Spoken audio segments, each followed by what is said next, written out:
What up, people? This is Ja Wiggs, all about the biz, also known as Jamal Augustine.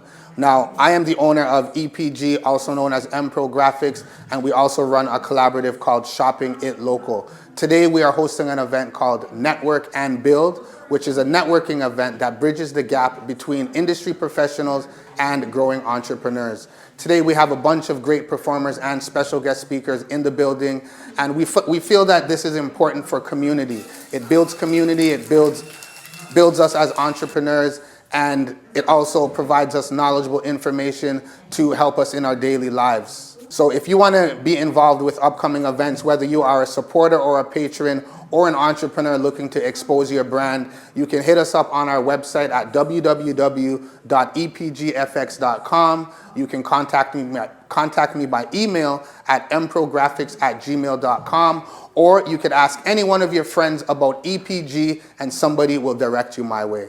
This event is important because not only do we show the importance of entrepreneurship, but we get to show the younger generation how we can do it and how we can uplift the community as a whole. My name's Kesha, and I grew up very quiet and not wanting to share a lot about myself.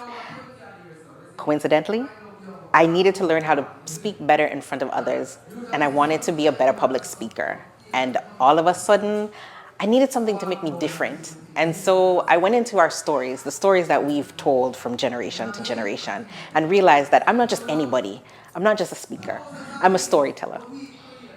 And with those stories, I go out into the community and share African and Caribbean folktales, the stories that have morals and lessons. These are the stories that we tell to show our children their identity. We learn how to behave in our society, but we also learn how to be better, how to have a little bit of an advantage. These are the stories that gave us these lessons, and the characters are so entertaining. So I love to go out into our communities, into our schools, and show the children a side of themselves that they're not seeing every day, helping them to hold on to their pride, grab hold onto their culture, and solidify their identity. You can find me on Instagram at Talkin, TALKIN_tales, TALES. You can also find me on Facebook at Kesha Christie Talking Tales. You can also find me on my website, www.talkintales.ca or .com. So my name is Ryan Knight, one of the co-founders of the Afro-Caribbean Business Network. We work with entrepreneurs of African and Caribbean heritage, really to figure out what stage their business is in and help them grow their companies with funding or support with their sales. But I'm also an entrepreneur myself. I do run a company called Detailing Nights. So we provide mobile waterless car cleaning. So we go to people's houses or their offices, clean their cars on the spot without using water, and our plant-based eco-friendly cleaning supplies. But I love coming to these events, especially with Network and Build. A shout out to M-Pro Graphics, because it's so important to talk about economic empowerment in our Black community and doing things around supporting those that are starting businesses, because ownership is so important. So that's why I really appreciate these events and always support as best I can. And one thing that I love about entrepreneurship, it's a tool that we can use to teach our young students how to start businesses and again have that ownership. And what I'm most proud of with our company is our youth entrepreneurship program. So being able to start a business and run a mini version of the Detailing Nights so that you get experience in what running a business is like, and now you're going to be able to put yourself ahead of your graduating class. And that catch-22 is usually you're coming out of college and you don't have experience, but to get a job you need experience. So you can actually pick up and start your own business and then get the experience you need, and those skills you can transfer to any career path that you go into. So a big thing that I want to leave behind is start a business at least once in your life. There's grants out there like Summer Company that you can get $3,000 to start a business while you're in school. So there's no excuse. There's a great support network for our youth to start businesses. So we want to make sure we get them that experience so that they're really battle tested for the world. Advocacy goes beyond borders, calling for a collective effort to uplift Black communities worldwide through education, economics, and of course unity. His insights tonight will embrace the principles of Pan-Africanism to achieve global empowerment. Please join me in welcoming Mr. Umar Johnson. One. Oshawa, whoa. Oshawa, make some noise, black family. How y'all doing? Black power. Black power. Black power. Black power. All right. It's an honor to be in Oshawa for the first time. I've never been to your city. This is the first, and I'm sure it won't be the last. Today, because I have a keynote prepared for tomorrow at the Jamaican Canadian Association at 5, I wanted to use this time mostly to give you an opportunity to ask me anything that you like. But before we begin that Q&A, I do want to say a couple of things because I've never been to your city before. The school psychologist in me demands that I forewarn our parents against getting our African children in Canada prematurely evaluated for these mental disorders. You are helping them destroy our children with your thirst for white people's labels. I don't know what it is about black parents that has you thinking that if you get your child classified with a learning disability, that's somehow going to help them. It doesn't. It does help them fast track your child into the school to prison pipeline, or the preschool to prison pipeline, or the psychiatric medication to prison pipeline. Slow down. Most of your children who you believe have learning disabilities, they do not have learning disabilities. They have lazy disabilities. And because you are too lazy to make them try harder, you cop out to the disability. Stop doing that. If you don't have a bookshelf in your house, don't come to me looking for a learning disability classification. If there's no silent study hour or reading hour in your house, don't come to me looking for special education supports. The irony of the so-called learning disability lies in the fact that our ancestors often taught themselves how to read under punishment of death with no teacher and no special education program. So help me understand how 200 years later in Oshawa or Nova Scotia or Toronto or Montreal, we have black children who can't learn without special help. Understand something.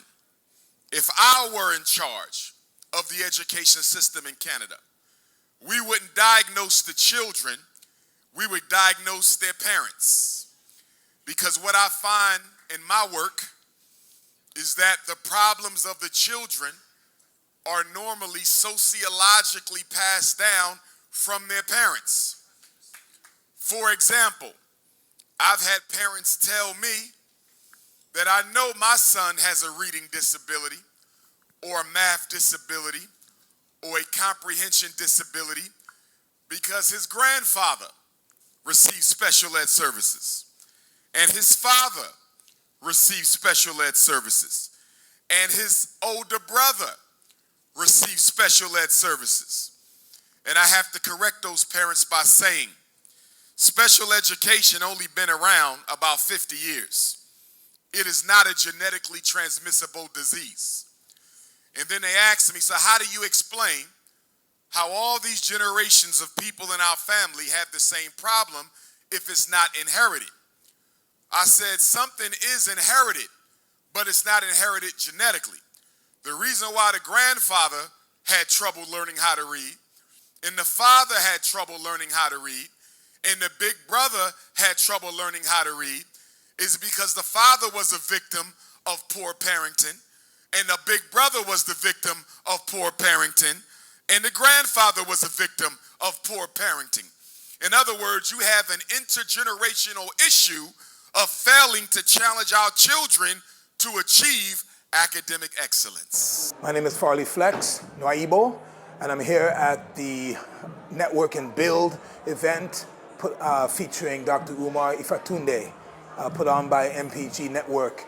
This was an amazing event, an opportunity for black people to gather, talk about business, talk about parenting, talk about families, talk about collaboration, talk about how we move forward as a unified front from a collaborative perspective. Some of the highlights for me were not just the entertainment, a tremendous performance by Zamkanto,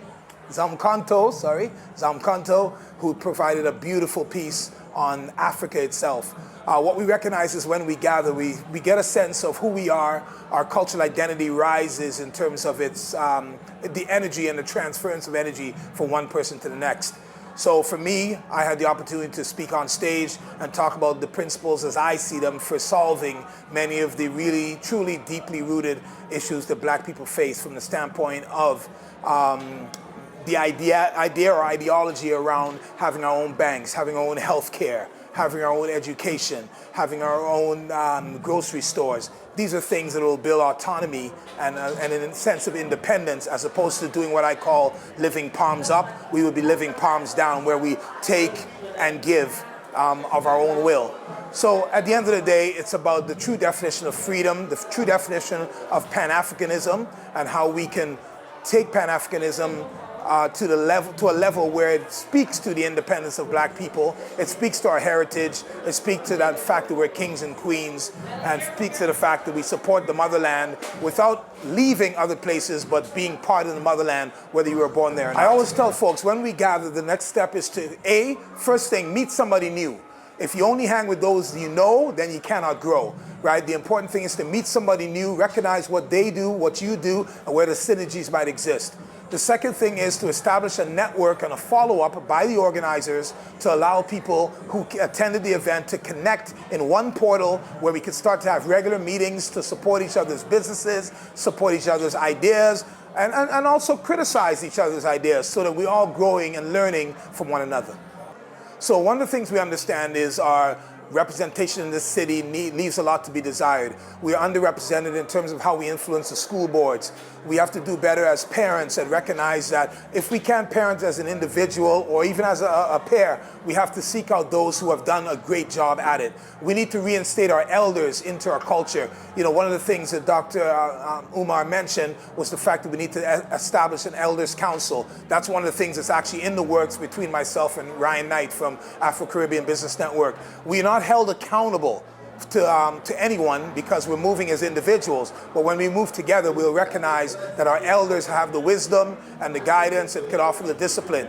So for the city of Toronto, which is one of the greatest cities in the world, bar none, is so diverse, but we're still underrepresented in all the key aspects and overrepresented in some very detrimental aspects. Okay, incarceration, dropout rates, murder rates, suicide rates, teen pregnancy, substance abuse, just so many categories that we need to do better in. So what I want to see out of this particular gathering is our efforts to mitigate those realities and to really fortify the ones that we're already doing well.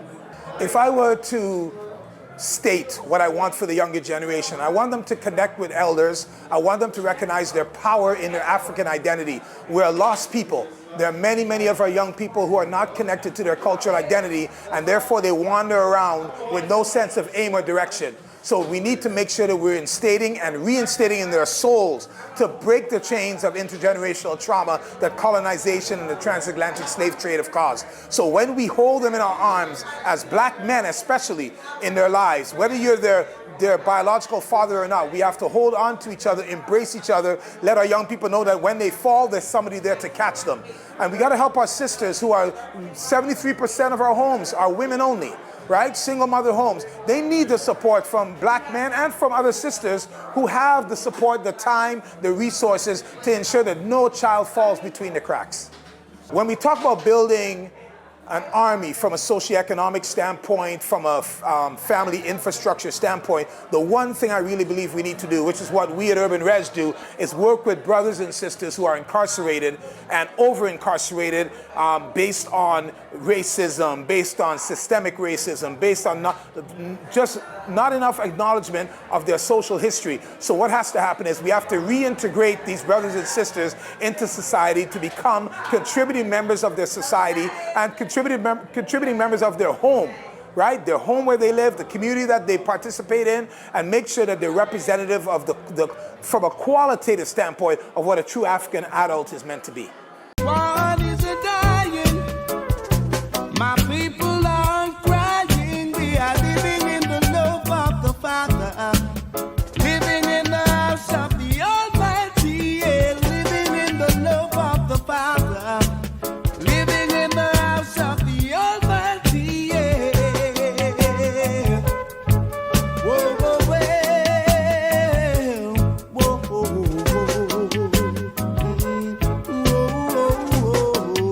whoa, the days of destruction will never be. Oh no,